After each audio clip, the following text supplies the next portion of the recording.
There once was a very talented poet, and his name was Robert Frost. Robert Frost is one of the most famous poets in American history.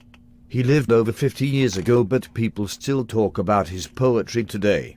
Frost was born on March 26, 1874 in San Francisco to Isabel and William Prescott Frost, Jr. Anderson. That really makes me feel old.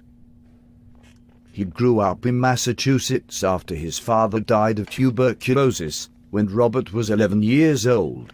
This saddened Robert. A few years later, Robert graduated high school as the co-valedictorian with a girl that would later become his wife, Elina Miriam White. After high school, Frost went to Dartmouth College but dropped out after only his first semester. He then, however, attended Harvard University for 18 months after that. That pretty much sums up his early years. Sounds like he had a pretty exciting early life, right? After college, Frost wrote poetry while trying many different occupations, such as reporting, teaching, and even mill working.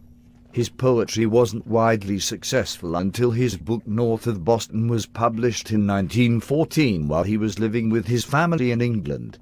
This just goes to show that success doesn't come easily. When he returned to the US in 1915, he was highly thought of as a poet due to the book. He became even more famous with the publication of his next book, Mountain Interval. Man, Frost was really picking up some followers. I bet if he had a Twitter, he would have well over 1 million followers. Anyhow, Frost went on to write many other poems that would become timeless works that we still read today.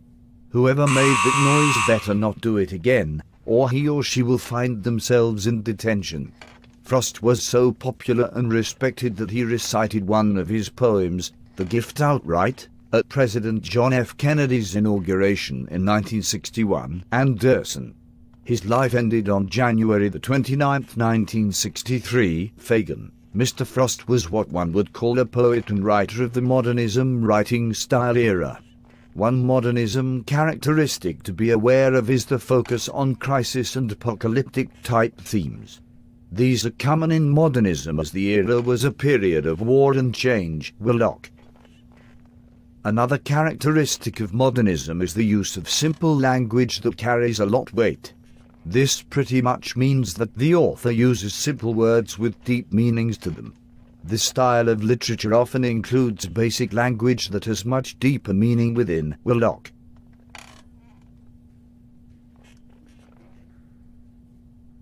One of Frost's most famous poems is that of stopping by woods on a snowy evening. The poem reads as follows. Whose woods these are, I think. I know. His house is in the village. Though he will not see me stopping here to watch his woods fill up with snow. My little horse must think it queer to stop without a farmhouse near between the woods and frozen lake. The darkest evening of the year, he gives his harness bells a shake to ask if there is some mistake. The only other sound's the sweep of easy wind and downy flake.